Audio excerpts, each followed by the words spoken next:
वह तो बस पैसे निकालने गया था, लेकिन उसे ये देखकर हैरानी हुई कि उसके बैंक खाते में अचानक 7.5 लाख रुपए ज्यादा आ गए हैं। जैक अपनी आंखों पर यकीन नहीं कर पा रहा था। उसने और पैसे निकालने की कोशिश की, लेकिन जो अगला नजारा उसने देखा उसने उसे पूरी तरह हैरान कर दिया। वह एटीएम मशीन जैसे पागल हो गई थी और लगातार पैसे बाहर उगलने लगी। इस दौरान उसके पीछे खड़े लोग भी हैरान रह गए।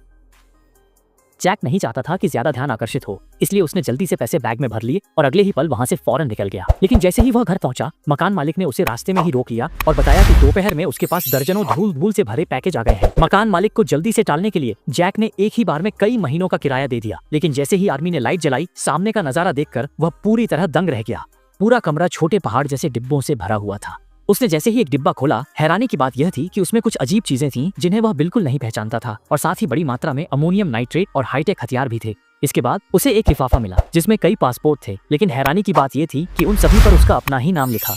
जैक पूरी तरह से उलझन में पड़ गया। इसी समय अचानक उसका मोबाइल फोन बज उठा।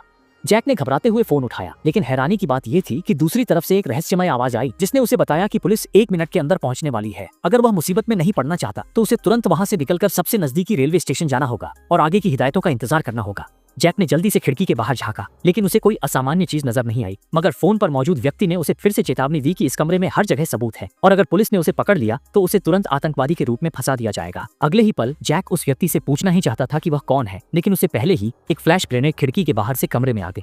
इसके तुरंत बाद पुलिस ने खिड़की तोड़कर अंदर प्रवेश किया। जैक ने स्वाभाविक रूप से भागने की कोशिश की, लेकिन दरवाजा पहले ही पूरी तरह से बंद कर दिया गया था। वह 2 कदम भी नहीं भाग पाया था कि उसे जोर से जमीन पर गिरा दिया गया।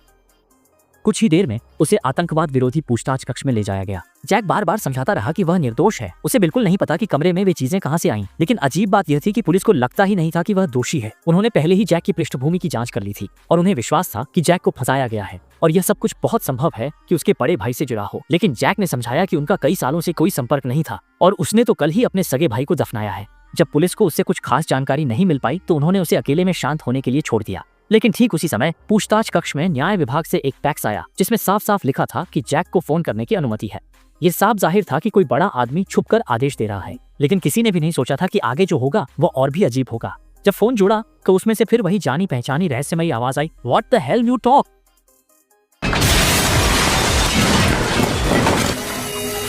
अरे बाप रे,